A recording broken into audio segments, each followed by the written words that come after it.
টানা ও ভারী বৃষ্টিতে জলাবদ্ধতার কবলে দেশের বিভিন্ন জেলা। গুরুত্বপূর্ণ সড়ক তলিয়ে যাওয়ায় দেখা দিয়েছে দুর্ভোগ। কোথাও কোথাও বেড়ে বাঁধ দিয়ে পানি ঢুকে প্লাবিত হয়েছে অনেক গ্রাম। জোয়ারের পানিতে প্লাবিত সুন্দরবনও। এদিকে ঝোড়ো হাওয়ায় কুমিল্লা, ভোলা, ফেনী সহ বিভিন্ন জায়গা বিদ্যুৎ বিচ্ছিন্ন। নিম্নচাপের প্রভাবে সারা দেশেই হচ্ছে টানা বৃষ্টি। শুক্রবার ভোর ৬টা পর্যন্ত ২৪ ঘন্টায় দেশের সবচেয়ে বেশি বৃষ্টি হয়েছে নোয়াখালীর মাইজদীতে ২৮৫ মিলিমিটার। ভারী বর্ষণে দেখা দেয় জলাবদ্ধতা, পানি ওঠে শহরের বিভিন্ন এলাকায়, সড়ক তলিয়ে চলাচলে তৈরি হয় দুর্ভোগ। কাজকর্ম করতে খুব কষ্ট হয়, চারিদিকে পানি উঠে গেছে শহরে। ড্রেনগুলো আমরা পরিষ্কার পরিচ্ছন্ন করতেছে না। গতকালকার বৃষ্টিতে, আজকের বৃষ্টিতে আপনার মধুপুর আপনার চারিদিকে আমরা পানি আমরা ডুবে গেছে। ছোট ফেনী নদীতে জোয়ারের উচ্চতা বেড়েছে ২ থেকে ৩ ফুট। এতে ফেনীর ৪ ইউনিয়নের নিচু এলাকা প্লাবিত হয়েছে। এলাকাবাসীর অভিযোগ, চানগাজী খাল সংস্কার না করাই জলাবদ্ধতার মূল কারণ। তবে দ্রুত সমস্যা সমাধান আশ্বাস দিয়েছে পানি উন্নয়ন বোর্ড। ছোট ফেনী নদীতে মুসাফির রেগুলেটর ভেঙে যাওয়ার কারণে যে ভাঙনগুলি হয়েছে সেগুলি বিশ্বব্যাংকের আর্থিক সহায়তায় বিএস্ট্রং প্রজেক্টে অলরেডি প্রজেক্ট পাস হয়েছে, প্রজেক্টের এওজিও হয়ে গেছে। আশা করতেছি খুব শীঘ্রই এই ভাঙন রোধে কাজ শুরু করা যাবে। লক্ষ্মীপুরে প্লাবিত ২০টি গ্রাম। পৌরসভার বিভিন্ন স্থানে জলাবদ্ধতায় কয়েক হাজার মানুষ পানিবন্দী। চাঁদপুরে বিদ্যুৎ বিচ্ছিন্ন হয়ে পড়ে গ্রাম অঞ্চলের বেশিরভাগ এলাকা। এই জায়গাটুকু তো না হওয়ার কারণে এবং আমাদের পুকুরের মাছ, গবাদি পশু এই জলোচ্ছ্বাসে বারবার ভেসে যায়। বরিশালে পানি ঢুকে পড়েছে নদী তীরের কিছু এলাকায়। পানি নামেনি ভোলার অন্তত 10টি চরে। এদিকে ভাঙা বেড়িবাঁধ দিয়ে পানি ঢুকে কুয়াকাটার 10টি গ্রাম প্লাবিত। বাগেরহাটে প্লাবিত হয়েছে সুন্দরবনের বিস্তীর্ণ এলাকা। বাঁধ ভেঙে জোয়ারের পানি ঢোকায় কক্সবাজার সদর, মহেশখালী ও কুতুবদিয়ায় বেশ কিছু গ্রাম প্লাবিত হয়েছে। চট্টগ্রাম নগরীর কিছু নিচু এলাকায় ঢুকে পড়েছে কর্ণফুলী নদীর পানি। কুমিল্লায় পানিতে তলিয়ে গেছে ভিক্টোরিয়া কলেজের কাজী নজরুল ইসলাম হল। প্রত্যেক বর্ষা আইলে আমরা দূরতে কোনো শেষ থাকে না, এরকম পানি লাগে, পানি থাকতে পারি না আর কি। সুনামগঞ্জের নদ নদীর পানি বাড়লেও এখনই বন্যার আশঙ্কা নেই বলে জানিয়েছে পানি উন্নয়ন বোর্ড। সোহেলি জাহান, ইন্ডিপেন্ডেন্ট নিউজ। এ বিষয়ে আরো জানাতে কুমিল্লা ও নোয়াখালী থেকে যোগ দিচ্ছেন আমাদের সহকর্মীরা। শুরুতেই যাচ্ছে কুমিল্লাতে, জানাবেন সহকর্মী তানভীর খন্দকার। তানভীর, কুমিল্লা সহ আশপাশের অনেক এলাকাতেই গতকাল থেকে বিদ্যুৎ বিচ্ছিন্ন রয়েছে পুরো এলাকা। এই মুহূর্তে সেখানকার পরিস্থিতি আপনি জানাবেন, জনদুর্ভোগ কেমন আর আবহাওয়া পরিস্থিতি কি অবস্থা?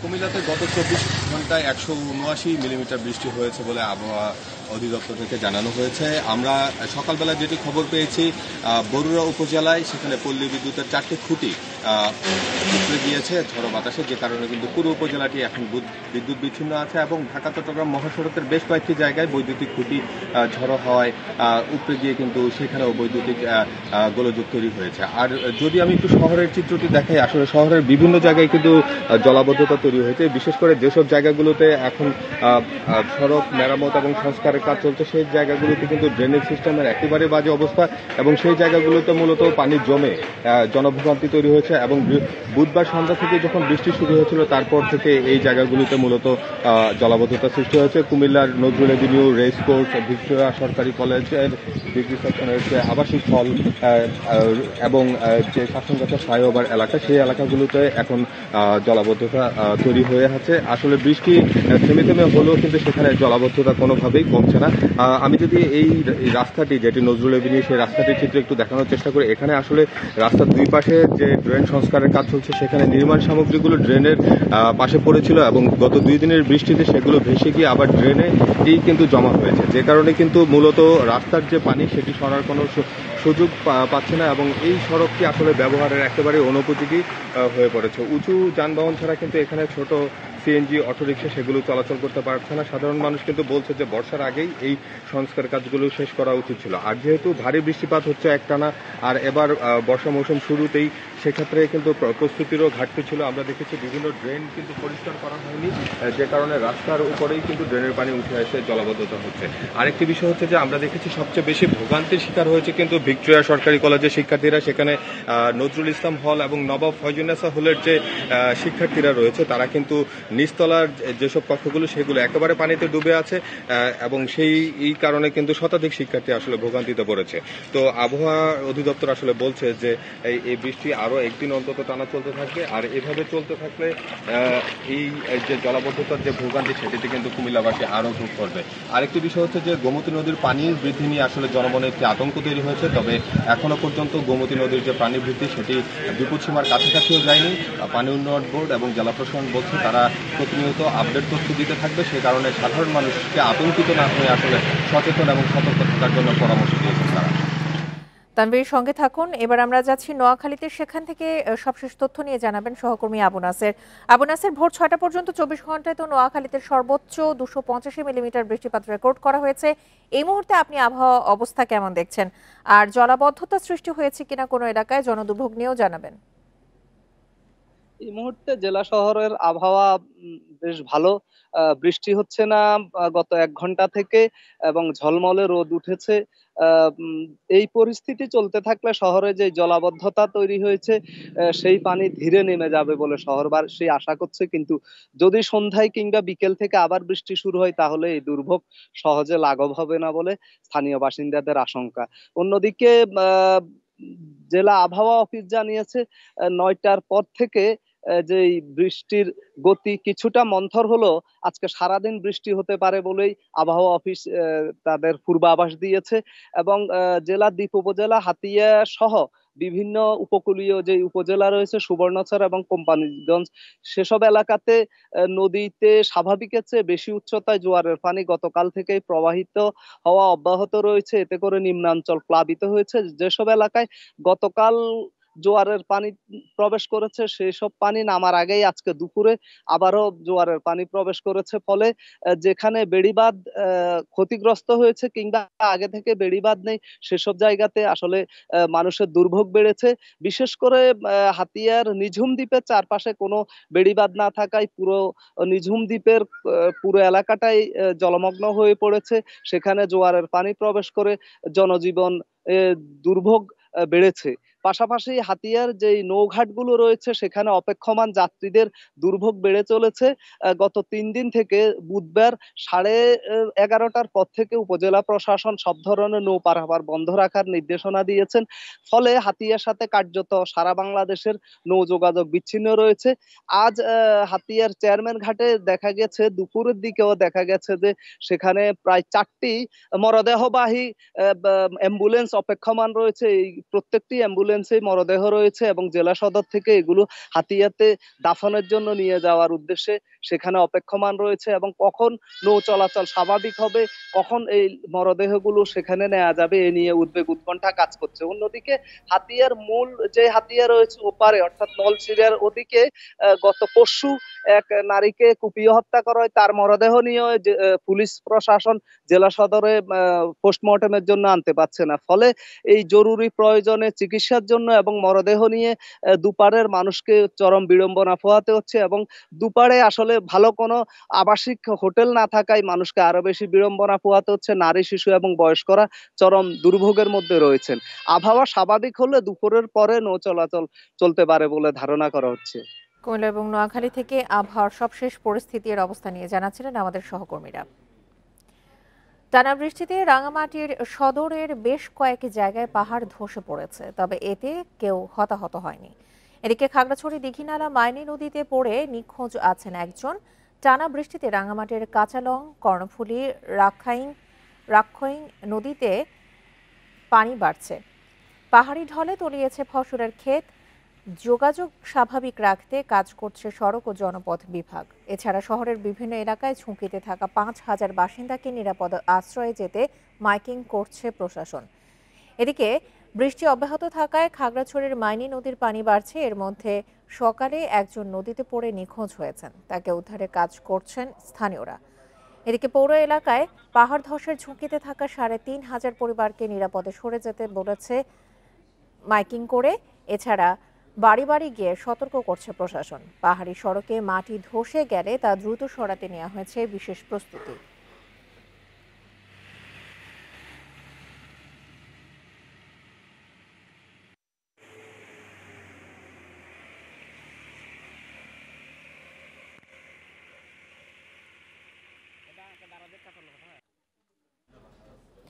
এদিকে ভারী বৃষ্টিতে এখনো তলিয়ে আছে রাজধানীর বেশ কিছু এলাকা। বাসাবো, নিউ মার্কেট, পল্লবী ও ভাসান থেকে জলাবদ্ধতার কারণে বিপাকে পড়েছেন রাজধানীবাসী।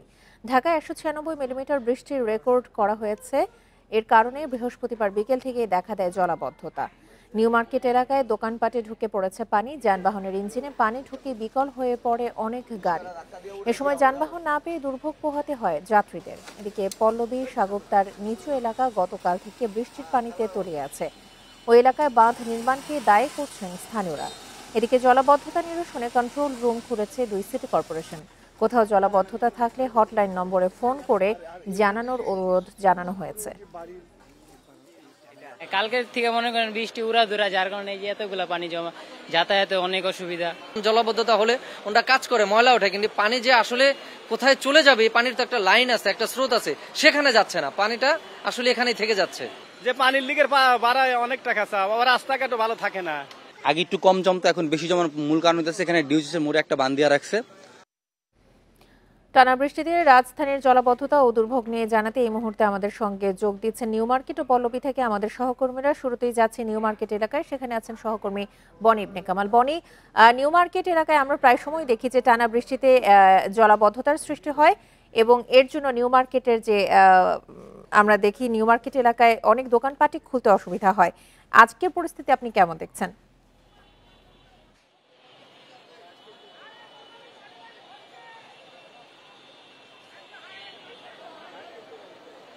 আমার কথা শুনতে পাচ্ছেন? বনি, নিউ মার্কেট এলাকার পরিস্থিতি আজকে কেমন দেখছেন? জলাবদ্ধতায় জনদুর্ভোগ কেমন দেখছেন?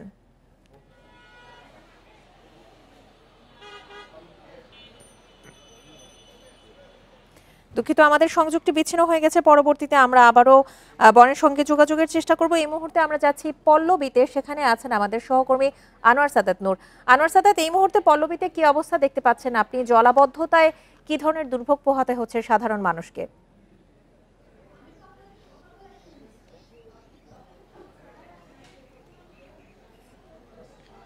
পল্লবী থানার মধ্যে সাগুপ্তা যে এলাকাটি আছে সেখানের 2 নম্বর ওয়ার্ডে এটি কিন্তু সিটি কর্পোরেশনের আওতাভুক্ত হয়েছে সম্প্রতি সময়ের মধ্যেই। এখানে কিন্তু যে সিটি কর্পোরেশন মানে রাজধানীর মধ্যে একটি সড়ক বা সড়ক ব্যবস্থার যে সুযোগ সুবিধা থাকার কথা সেটি কিন্তু আসলে দেখা যাচ্ছে না। এলাকাবাসী অভিযোগ করে বলছেন যে শুধু টানা বৃষ্টি নয়, কয়েক ঘন্টার বৃষ্টিতেই তাদের যে সড়কের চিত্র ফুটে ওঠে সেটা এলাকাবাসীর কাছে দুর্ভোগের কারণ হয়ে দাঁড়ায় এবং এটি বছরের পর বছর একইভাবে চলমান, কিন্তু তারা কোনো সুরাহা পাচ্ছেন না। যদিও বা অভিযোগের পরিপ্রেক্ষিতে বারবার এখানে সিটি কর্পোরেশনের তরফ থেকে ইট, খোয়া বা বালি ফেলা হয়, কিন্তু সেটা সাময়িকের জন্য কাজ করলেও পরবর্তীতে ঠিকই সেটা আবার আগের অবস্থানে ফিরে আসেন। এলাকাবাসীর অভিযোগ যে কাউন্সিলররা কদাচিৎ আসেন, তারা কথা শোনেন, কিন্তু আসলে যেটি যথাযথভাবে করা উচিত সেই কাজটি তারা করেন না। এই অবহেলার কারণেই দীর্ঘদিন ধরে এলাকাবাসীকে তাদেরকে এই ভোগান্তির মধ্য দিয়ে যেতে হচ্ছেন। তারা বলছেন যে এই এলাকাটি কিন্তু একটি নির্মাণাধীন এলাকা হিসেবে পরিচিত এবং নতুন নতুন এখানে বিল্ডিং, বাসাবাড়ি বা মানুষজনের জনবসতি গড়ে উঠছে এবং মানুষ এখানে বসবাস শুরু করছে ব্যাপকভাবে। তো সেই অনুযায়ী কিন্তু রাস্তাঘাট এখানকার উন্নয়ন সাধিত হয়নি বা উন্নয়ন করা হচ্ছে না। তারা অভিযোগ করছেন যে সিটি কর্পোরেশনের এক ধরনের অবহেলা এই এলাকাটার প্রতি বিরাজমান, যার নজির বা যেটার চিত্র সেটা হচ্ছে এই এলাকার সড়ক দেখে বোঝা যাচ্ছে। এখন আমরা যে পানি বা জলাবদ্ধতা সড়কে দেখছি এটি সকাল থেকে আর মুষলধারে বৃষ্টি না হওয়াতে কিন্তু ধীরে ধীরে কমে যাচ্ছে, কিন্তু এলাকাবাসী বলছিলেন যে সকাল পর্যন্ত এখানে হাঁটু পর্যন্ত পানি ছিল এবং এই রাস্তা ধরে যাতায়াতের মানে অনুপযোগী ছিল, যাতায়াত করাটা একেবারেই প্রায় অসম্ভব এরকম ছিল। এলাকার যারা স্টুডেন্ট মানে ছাত্র তারা বলছিলেন যে বৃষ্টি হলে তারা স্কুলে যাওয়া বা ছোট ছেলেমেয়েরা যাদেরকে স্কুলে নিয়ে যাওয়া হয় তাদের জন্য সেই দিন যাতায়াত করাটা অনেকটা বিপজ্জনক হয়ে যায়, যার ফলে তাদেরকে স্কুল কামাই দিতে হয়। যারা প্রবীণ তারা বলছিলেন যে এখানে জলাবদ্ধতার কারণে তারা রাস্তায় বের হওয়াটা তাদের জন্য সেদিনের জন্য অসম্ভব হয়ে দাঁড়ায়, যার ফলশ্রুতিতে এলাকার মানুষ বলছেন যে জলাবদ্ধ বা অল্প বৃষ্টিতে তারা যে পরিস্থিতির মুখোমুখি হন, তাতে তাদের জন্য ওই দিনের যে দৈনন্দিন কার্যক্রম বা প্রতিদিনের কাজ সেটি তাদের জন্য বন্ধ হয়ে যায়।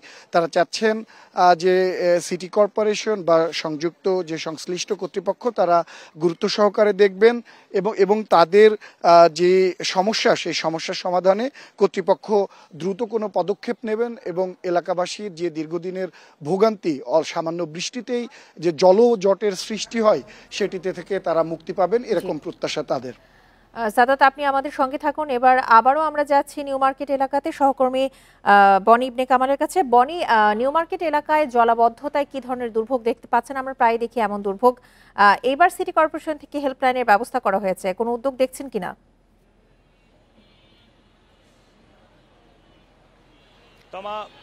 জলাবদ্ধতার কথা যদি বলতে চাই, আমরা কিন্তু দেখছি গত 2-3 বছর ধরে অল্প বৃষ্টি হলেও নিউ মার্কেট এলাকায় একেবারেই তলিয়ে যায় এবং তার ব্যতিক্রম কিন্তু হয়নি, যেহেতু গত 24 ঘন্টায় 196 মিলিমিটার বৃষ্টি হয়েছে। সেটার যে প্রভাব সেটা কিন্তু আমরা দেখতে পাচ্ছি। আমরা যদি একটু দেখানোর চেষ্টা করি, আমরা দেখছি যে আসলে পুরো যে নিউ মার্কেটের প্রধান সড়ক অর্থাৎ ধানমন্ডি হকার্সের সামনে বিশেষ করে যে প্রধান সড়কটি, পুরো সড়কটি কিন্তু তলিয়ে গেছে। এবং আপনি জানেন যে ধানমন্ডি হকার্সের সামনেও কিন্তু বেশ কয়েকটি ভাসমান দোকান থাকে বা ফুটপাতের দোকান আমরা যেগুলিকে বলি, সেই দোকানগুলো কিন্তু আমরা দেখছি যে অনেক ক্ষেত্রে তলিয়ে গিয়েছে অথবা পানিতে ক্ষতিগ্রস্ত হয়েছে, এরকম চিত্র কিন্তু আমরা দেখতে পেয়েছি। পাশাপাশি আমরা যখন মানুষের সঙ্গে কথা বলছিলাম, বিশেষ করে এখানকার যারা ব্যবসায়ীরা রয়েছেন তারা কিন্তু ব্যাপক ক্ষোভ প্রকাশ করছিলেন। তারা বলছিলেন যে দিনের পর দিন এই ভোগান্তি তাদের সহ্য করতে হচ্ছে, কেননা ধানমন্ডি হকার্স যে মার্কেটটা সেটার যে আসলে গ্রাউন্ড ফ্লোর বা একদম নিচতলা সেটি কিন্তু রাস্তার চেয়ে একটু নিচে, অর্থাৎ অল্প বৃষ্টি হলেই পুরো মার্কেট কিন্তু বৃষ্টির পানিতে তলিয়ে যায়, সেই দৃশ্য রয়েছে। পাশাপাশি যারা আজকে এই নিউ মার্কেট সড়ক ব্যবহার করছেন বা ফুটপাথ ব্যবহার করে তাদের গন্তব্যে যাচ্ছেন, তাদের ক্ষেত্রে কিন্তু আমরা দেখছি যে একটা বড় ধরনের ভোগান্তি হচ্ছে এবং পুরো যে এইটুকু অল্প একটু রাস্তায় কিন্তু আসলে এই অবস্থানটা দেখতে পাচ্ছি, এই পানির এই অবস্থান, সেই জায়গাটা পার হতে অনেক সময় লাগছে। পাশাপাশি যেটা হয় যে রিক্সা ভাড়া বা অন্যান্য যে যানবাহন থাকে সেগুলোর ভাড়া দ্বিগুণ চাওয়া হচ্ছে, এরকম অভিযোগও কিন্তু রয়েছে। আমি যদি আপনাকে একটু ব্যাকগ্রাউন্ডটা জানিয়ে রাখতে চাই, এই জায়গায় যেই পরিস্থিতিটা দেখা যাচ্ছে অর্থাৎ নিউ মার্কেটে এই যে জলাবদ্ধতার কারণ, তার মূল কারণে কিন্তু রয়েছে হাতির ঝিলের যে পানি নিষ্কাশন ব্যবস্থা সেটি, যেহেতু হাতির ঝিলের পানি নিষ্কাশন ব্যবস্থা সংকুচিত হয়ে গিয়েছে, এলিভেটেড এক্সপ্রেসওয়ের যে নির্মাণ সামগ্রী আছে সেগুলো রাখার কারণে, সে কারণে কিন্তু এখান থেকে পানিটি পান্থকুঞ্জ যে পাম্পটি রয়েছে সেই পাম্প হয়ে হাতির ঝিলে যাওয়ার কথা সেটি যেতে পারছে না, অর্থাৎ সেই কারণে এবারে আমরা প্রথম দেখেছি যে 2 সিটি কর্পোরেশনে এই কন্ট্রোল রুম খোলা হয়েছে এই জলাবদ্ধতা নিরসনে। এই ধরনের কোনো উদ্যোগ দেখেছেন কিনা সিটি কর্পোরেশনের পক্ষ থেকে জলাবদ্ধতা নিরসনের জন্য?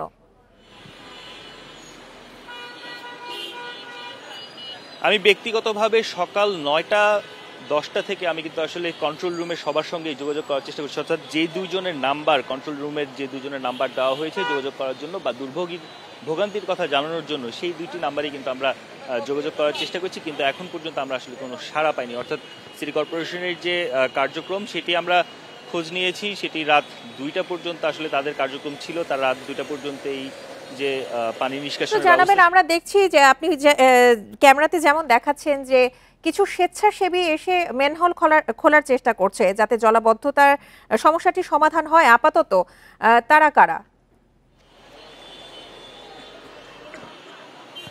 দেখুন, এখানে স্বেচ্ছাসেবীও আছে, সিটি কর্পোরেশনের কিছু লোকও আছে, কেননা আপনার যখন একটি জায়গায় জলাবদ্ধতা হয় সেই অঞ্চলের যে কিছু কর্মী থাকে তাদেরকেও ডেডিকেটেডলি কাজ দেওয়া হয়, তারা সেই কাজটি করছে। কিন্তু কন্ট্রোল রুমের যে ভূমিকাটা থাকার কথা, অর্থাৎ কন্ট্রোল রুম থেকে মানুষের যে দুর্ভোগ জানার কথা এবং সেই দুর্ভোগ অনুযায়ী ব্যবস্থা নেওয়ার কথা, সেই জায়গায় কিছুটা ঘাটতি আমাদের চোখে পড়েছে। অর্থাৎ সেই যে সমস্যা, সেই সমস্যাটা দেখতে পেয়েছি। আমি যদি আপনাকে একটু জানিয়ে রাখি, আমরা যখন সবুজবাগে গিয়েছিলাম আমরা কিন্তু সবুজবাগে দেখেছি সবুজবাগের রাস্তার অবস্থাও খারাপ, খানাখন্দে ভরা। সেই জায়গায় যখন জলাবদ্ধতা, প্রচুর স্বেচ্ছাসেবী মানুষ কিন্তু আসলে রাস্তায় নেমে এসেছেন এবং যারা আজকে রাস্তায় বের হচ্ছেন তাদেরকে যে সহযোগিতা করে, সেই সহযোগিতার যে ভাব বা সেই সহযোগিতার যে সহযোগিতাপূর্ণ কাজকর্ম সেগুলো কিন্তু আমাদের চোখে পড়েছে। তবে একটি জিনিস ঠিক যে গতকাল রাতে যেহেতু সিটি কর্পোরেশনের পক্ষ থেকে কাজ করা হয়েছে বলা হচ্ছে এবং আমরাও কিছু জায়গায় খোঁজ নিয়ে দেখেছি কাজ করা হয়েছে, সেই ক্ষেত্রে রাজধানীতে যেই ধরনের জলাবদ্ধতা গতকালকে দেখা গিয়েছিল তার চেয়ে অনেকটাই নিরসন হয়েছে। রাজধানীর নিউ মার্কেট এলাকা থেকে জলাবদ্ধতার সমস্যা নিয়ে জানাচ্ছিলেন আমাদের সহকর্মী বনি ইবনে কামাল। নিম্নচাপের প্রভাবে ঢাকা সহ দেশের বিভিন্ন জেলায় বৃষ্টি হচ্ছে, বৃষ্টি থাকতে পারে কালো। সবশেষ আবহাওয়া পরিস্থিতি নিয়ে অধিদপ্তর জানায়, সাতক্ষীরা ও তৎসংলগ্ন এলাকায় অবস্থিত গভীর স্থল নিম্নচাপটি উত্তর পূর্ব দিকে সরে গিয়ে বর্তমানে স্থল নিম্নচাপে রূপ নিয়েছে। সকাল ৯টায় এটি টাঙ্গাইল ও আশপাশের এলাকায় অবস্থান করেছে। এর প্রভাবে উপকূলীয় অঞ্চলে গভীর সঞ্চালনশীল মেঘমালার সৃষ্টি হচ্ছে। আবহাওয়ার পূর্বাভাসে বলা হয়েছে, সকাল ৬টা পর্যন্ত ২৪ ঘন্টায় ঢাকায় বৃষ্টি হয়েছে ১৯৬ মিলিমিটার, আর সর্বোচ্চ বৃষ্টিপাত রেকর্ড করা হয়েছে নোয়াখালীর মাইজদীতে ২৮৫ মিলিমিটার। শনিবার পর্যন্ত সারা দেশে এই বৃষ্টিপাত একই রকম থাকলেও এরপর ধীরে ধীরে পরিমাণ কমে আসবে বলে জানা গেছে। তবে পুরোপুরি থেমে যাবে না। এদিকে অতি ভারী বৃষ্টির কারণে পার্বত্য অঞ্চলে চট্টগ্রামে, রাঙামাটি, খাগড়াছড়ি, বান্দরবান ও কক্সবাজারের কোথাও কোথাও পাহাড় ধসের আশঙ্কা রয়েছে।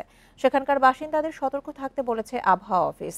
এদিকে চট্টগ্রাম, কক্সবাজার, মোংলা ও পায়রা সমুদ্র বন্দরকে ৩ নম্বর সতর্ক সংকেত দেখে যেতে বলা হয়েছে।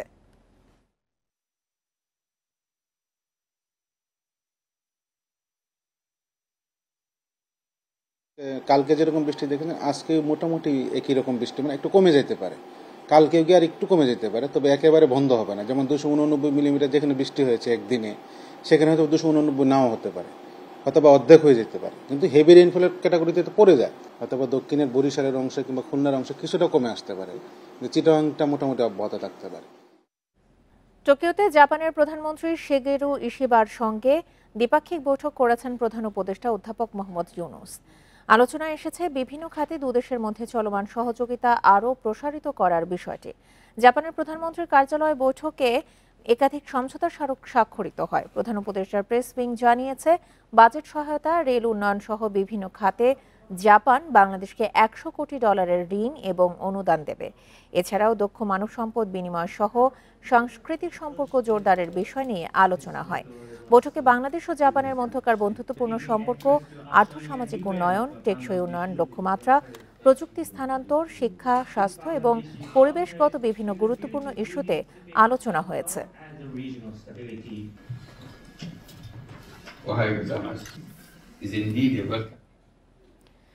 জাপান ও বাংলাদেশের মধ্যে বিভিন্ন খাতে 6টি গুরুত্বপূর্ণ সমঝোতা স্মারক ও সহযোগিতা চুক্তি সই হয়েছে।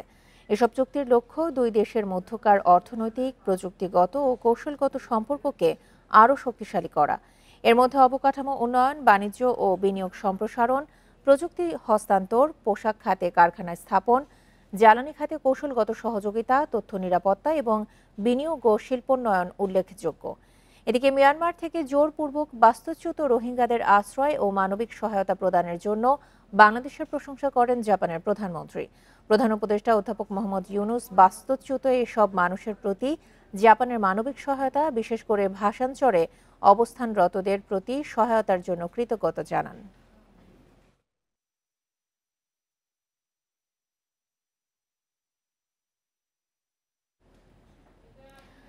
শুধু একটি দল ডিসেম্বরে নির্বাচন চায়।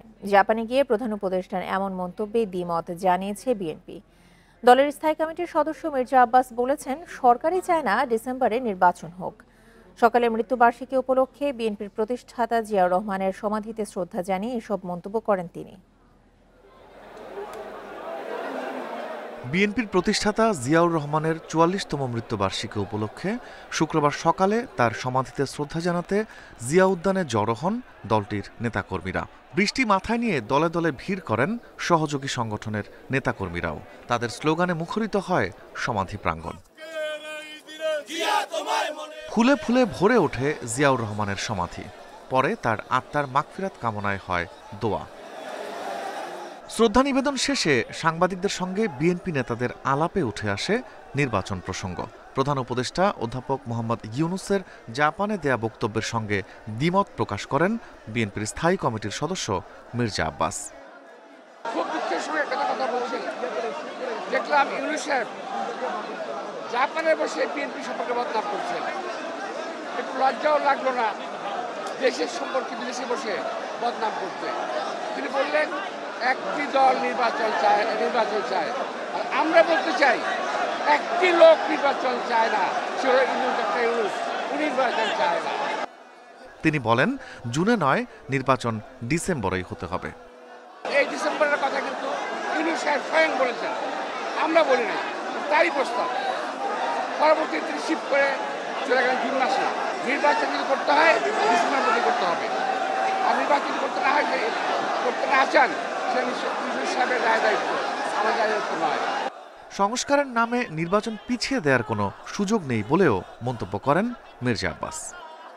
আবার এই সংস্কার করতে করতে এমন জায়গায় চলে গেছে তারা আজকে আর নির্বাচন দিতে চায় না। Rifat Alam, independent news, Dhaka. BCB থেকে তাকে অন্যায়ভাবে অপসারণ করা হয়েছে বলে অভিযোগ সাবেক সভাপতি ফারুক আহমেদের। এ নিয়ে শনিবার সংবাদ সম্মেলন করার কথা জানিয়েছেন তিনি। সরকারি হস্তক্ষেপে এমনটা ঘটেছে বলে বিষয়টা আইসিসিকে জানিয়েছেন ফারুক। এতে করে সংকটের মুখোমুখি হতে পারে বাংলাদেশের ক্রিকেট। আইসিসির সভাপতি জয় শাহ সহ আরও কয়েকজন পরিচালককে জানানো হয়েছে পুরো ঘটনা। ক্রিকেট বোর্ডে সরকারি হস্তক্ষেপের কারণে অতীতে নিষেধাজ্ঞার কবলে পড়ার রেকর্ড আছে জিম্বাবুয়ে ও শ্রীলঙ্কার। এর আগে বিসিবি থেকে ফারুক আহমেদ পদত্যাগ না করায় তার কাউন্সিলরশিপ প্রত্যাহার করে জাতীয় ক্রীড়া পরিষদ। ফলে তার বিসিবি পরিচালক ও একই সঙ্গে সভাপতি পদ শূন্য হয়ে যায়। বিসিবির নতুন সভাপতি হিসেবে বিকেলে এই দায়িত্ব নিচ্ছেন আরেক সাবেক অধিনায়ক আমিনুল ইসলাম বুলবুল।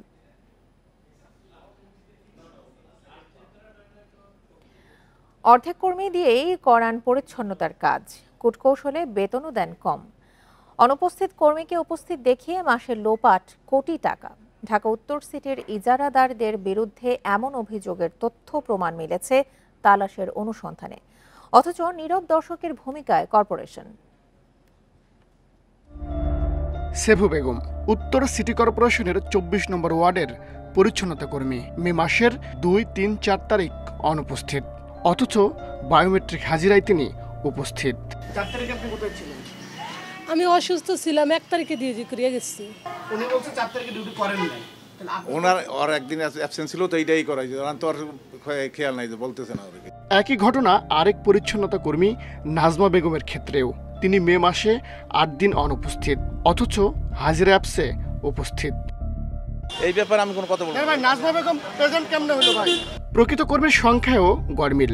25 নম্বর ওয়ার্ডে 122 জনের মধ্যে 44 জনকে হাজিরা দিতে দেখা গেল, অথচ কিছুক্ষণের মধ্যে তা হয়ে গেল দ্বিগুণ। আপনারা 80 জন কিভাবে পাইলাম? আমরা তো কাজ করাইলাম, এই কাজগুলি করাইছি না। আমরা তো 40 জন পেলাম। তাই শুধু তাই নয়, সকাল 6টায় 22 জন ড্রেন শ্রমিক অ্যাপসে হাজিরা দিলেও মাঠে দেখা যায়নি অর্ধেকও। আপনি লেখাচ্ছেন মোট স্ক্যান হয়েছে 22 জনের, অথচ আপনার মাঠে লোকই নাই। 22 জনের উপস্থিতি কিভাবে হলো? ডিএনসিসির শর্ত অনুযায়ী পরিচ্ছন্নতা কর্মীদের ন্যূনতম বেতন 8,100, অথচ দেওয়া হচ্ছে 6 থেকে 6,500 টাকা। সেক্টরে যারা মহিলা কাজ করে এদের বেতন হচ্ছে 8,500 টাকা। 8,500 একটা মহিলা পাইনি। তাহলে এটা বলে কেন?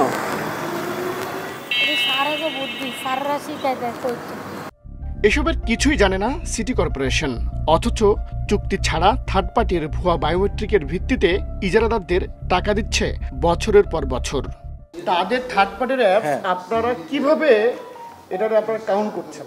মানে কিভাবে আপনি সেইটার ভিত্তি করে আপনি এতগুলো টাকা তাদেরকে বরাদ্দ দিচ্ছেন? এটা নিয়ে কোনো নাই, ছাড় নাই। আমি তো প্রথম দিনই বলেছি যে এই পুরো প্রক্রিয়াতে, সার্ভিস প্রক্রিয়াতে কোনো ধরনের বায়াসনেস এবং যারা জড়িত আছে দুর্নীতিতে, আমরা এগুলোর কোনো ছাড় দিব না। বায়োমেট্রিক হাজিরা জালিয়াতির নেপথ্যে অ্যাপস নির্মাণকারী প্রতিষ্ঠান 71 আইটির পরিচালক তারেক মাহমুদ তানিম, কিন্তু তিনি তো কথা বলতেই নারাজ। Nazmul Sayeed, independent news, Dhaka. টানা বৃষ্টিতে সরবরাহ সংকট তৈরি হয়েছে রাজধানীর কাঁচা বাজারে। বেড়েছে বেশিরভাগ শাকসবজির দাম। এদিকে মুরগির দামও কিছুটা ঊর্ধ্বমুখী। ব্রয়লার ও সোনালির কেজিতে বেড়েছে 10 থেকে 20 টাকা। তবে স্থিতিশীল চালের বাজার।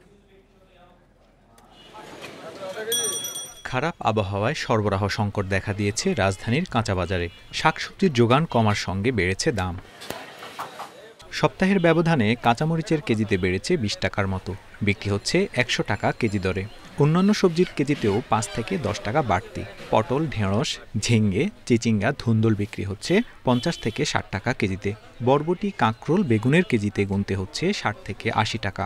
বেগুন, চিচিঙ্গা, শসা এগুলো কিছু কিছু দাম বাড়তি, আর অন্য কিছু বাড়ে না। পটল, তারপরে ঝিঙ্গা, ধনেপাতা, জালি, লাউ এগুলোর দাম মোটামুটি বাড়ে না, আগের মতোই আছে। কিছু কিছু সবজি এই যে বৃষ্টির কারণে টানা 2 দিন বৃষ্টি হইতেছে, দামটা একটু বেশি লাগছে। লাস্ট 5 ডেজের থেকে এখন বেশি লাগছে, মনে হচ্ছে 10 থেকে 20 টাকা এরকম ভ্যারি করছে।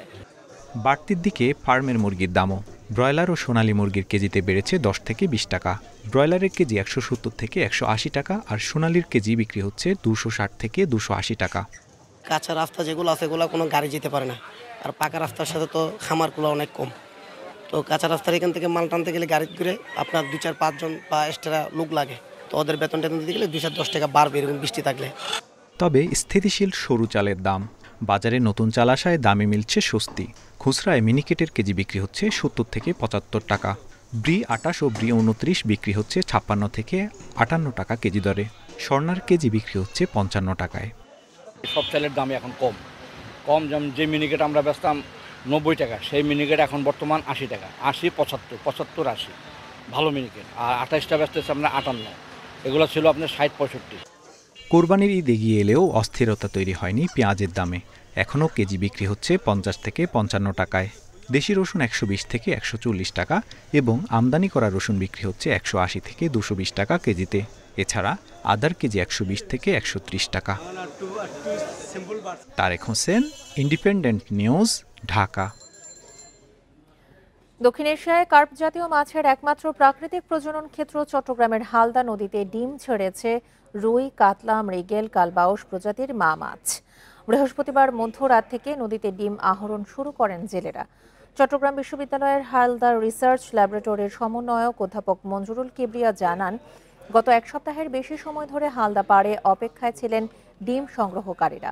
বৃহস্পতিবার দুপুর থেকে ভারী বৃষ্টি শুরু হলে প্রস্তুতি নেন তারা। সন্ধ্যার পর উজান থেকে পাহাড়ি ঢল নামতে শুরু করে হালদায়।